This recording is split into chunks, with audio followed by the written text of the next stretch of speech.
Opa! Fala, povo das águas!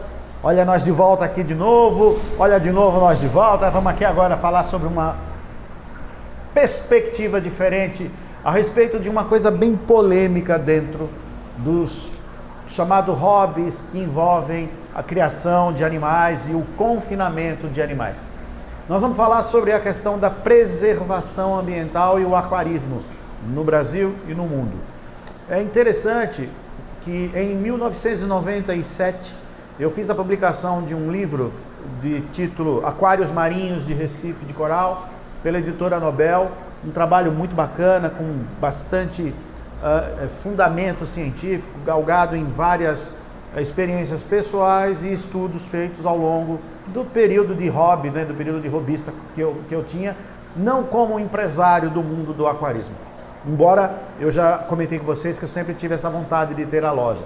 Mas uma das coisas das quais a gente sempre se deparava era com essa questão de que você tira o animal da natureza e coloca o animal confinado dentro do espaço, e com isso o animal se entristece e não fica saudável, não fica bem, e o animal foi feito para viver solto, para estar na natureza e desempenhar o seu papel dentro da cadeia alimentar, dentro da pirâmide da evolução, e etc, e etc, etc.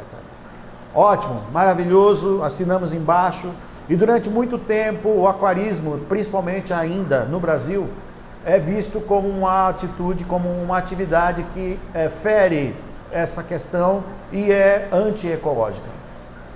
Lá fora isso mudou há mais de 3 ou 4 décadas. Nós estamos aí uns 30 ou 40 anos atrás dos Estados Unidos, da Alemanha e de outros países cuja atividade do aquarismo é vista de uma forma mais, eu diria até inteligente. E eu vou explicar, eu vou trazer por que a gente está comentando sobre isso. Entenda que é graças ao zoológico, são graças aos zoológicos, que hoje nós temos ainda muitas, dezenas de espécies que resistiram à presença da interferência humana. Há uma grande diferença entre o que é, o que eu considero ideal, e aquilo que de fato é, embora não seja ideal. O correto, sim, talvez fôssemos que na hora de querer observar uma evolução, uma reprodução de um animal, uma reprodução de um peixe, de um coral, de um invertebrado, etc., nós tivéssemos a possibilidade de assistir isso in vitro, direto no recife de coral, direto na natureza. Isso não é possível por diversas razões, e não apenas pela questão de que muitos defendam aí que o homem está deteriorando e depredando o meio ambiente. O assunto é sério. Nós estamos hoje dentro de um mundo onde não mais é possível aceitar que uma empresa, que uma fábrica jogue dejetos nos rios, no ar, na atmosfera e etc. Mas, embora isso não seja mais aceitável, embora nós não possamos aceitar mais isso, infelizmente há o que deveria ser e há o que é.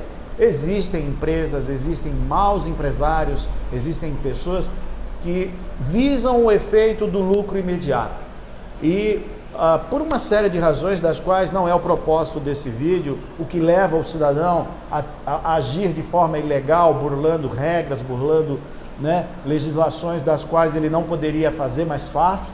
E é dentro disso, é dentro dessa verdade, dessa realidade, que hoje eu posso aqui trazer para vocês algumas informações muito importantes.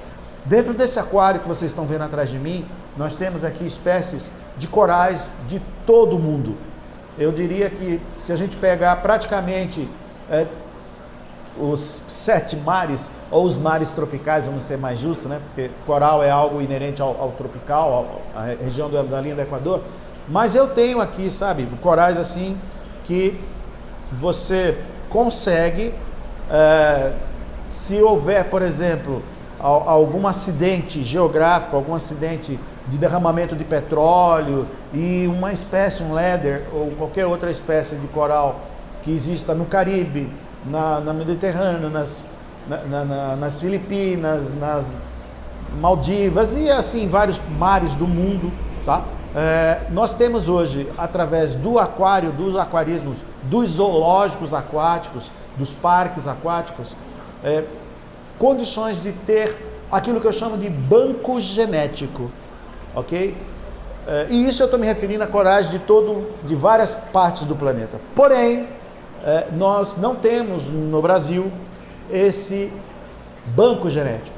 A legislação brasileira, ela proíbe a coleta e a comercialização de invertebrados, de corais brasileiros, e a maioria deles, a desculpa é que são animais que correm risco de extinção e que, se assim não for feito, eles vão se extinguir mesmo na natureza. Entenda uma coisa, isso é ótimo, isso é maravilhoso e funcionaria muito bem se não houvesse aquilo que a gente vê quando a gente viaja para as praias onde esses corais estão presentes. Eles pegam uma área X de uma praia tida como preservação, né, para ser a preservação ambiental. Ali eles não permitem que o turista entre, não permitem que barco entre, pesca, nada disso, porque é uma área de isolamento. Porém, há uma linha imaginária geográfica dividindo, com boias às vezes, e do lado daquela área, os turistas ali continuam andando de barco, andando de jet ski, passando protetor solar, derramando gasolina de barco que foi para a pesca e a gasolina derramou no mar. Petroleiro continua passando na costa e causando acidentes. A gente viu recentemente algo que, assim, lastimável na costa brasileira. Ou seja, na prática, não há como, não é feita a coisa da forma que preserve. Porque o que mata o coral é justamente nesse momento, naquela região, o meio onde ele está, é a água.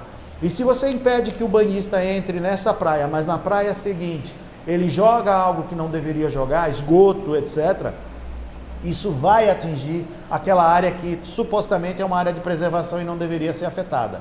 Ela será afetada, é uma questão de não é se, mas quando. Então é aí que o aquarismo entra, e é aí que a gente vem ao longo de muitas décadas, lá nos Estados Unidos, em outros países onde o aquarismo já é percebido dessa maneira, existem leis, existem regras para retirada de corais, para a quantidade a ser retirada seja inferior àquela quantidade que a natureza produz, até chegar um momento em que aqui, por exemplo, para vocês terem uma noção, muitos corais estão comigo aqui há mais de 20, 25 anos, mudas das quais eu tiro e vendo mudas para outros aquários, e com isso a gente consegue manter a espécie livre da extinção. Eu sempre menciono essa questão quando a gente fala, por exemplo, do jacaré do Pantanal. Eu me lembro muito bem que nas décadas, acho que final da década de 80, começo de 90, não tenho datas precisas, mas o jacaré estava correndo risco de extinção, e aí veio a legislação que abriu permissibilidade para as fazendas que comercializam agora jacaré, couro de jacaré para sapato, para isso, para aquilo outro. Eu dou um exemplo clássico nisso: boi e todos os outros, né, envolvidos com a pecuária, caprinos, bovinos, galo, galinha, pato, ganso e por aí vai. Nenhum desses animais nunca vai ter risco de extinção. Por quê? Porque são animais dos quais existem leis, existem regras que permitem que o ser humano vá lá e promova o seu desenvolvimento, a sua reprodução fora da natureza. E é claro, é um desafio, muitos animais realmente é um desafio, e para isso é preciso que haja, por parte do Estado, por parte de nós, a consciência ecológica e tudo mais. Mas o aquário é, antes de tudo, um banco genético, e é isso, esse é o recado, é essa mensagem que eu quero deixar bem clara aqui com vocês. Aquarismo é preservação ambiental. E por mais que muitos digam, mas uma muda não vai conseguir reproduzir o coral na natureza, se a gente salva uma muda salva. Se a gente salva um pé de manga, é um pé de manga salvo. E é a partir daí que iniciam-se gerações, e mais mudas, e mais pés, e por aí vai. Então, entendam de uma vez por todas que, se você oferecer ao animal, o peixinho que está aqui dentro, alimento, garantia de sobrevivência dele não ser atacado e comido, e capacidade de reprodução, ele estará feliz. Ao contrário do que, se você pôr ele na natureza e começarem a jogar como eu vi muitas vezes esse tipo de coisa, sabe? Eu tive a oportunidade de mergulhar em praias que são pontos de referência em turismo subaquático, e em 85, no meu primeiro mergulho, assim, a imagem que eu tenho hoje do local é lastimável, é lastimável. E não foi o aquarismo responsável pela deteriorização e depredação daquilo. O turismo e a indústria que está sendo praticada nessa região tem uma responsabilidade bem presente nessa questão. Então é isso que a gente tem aqui.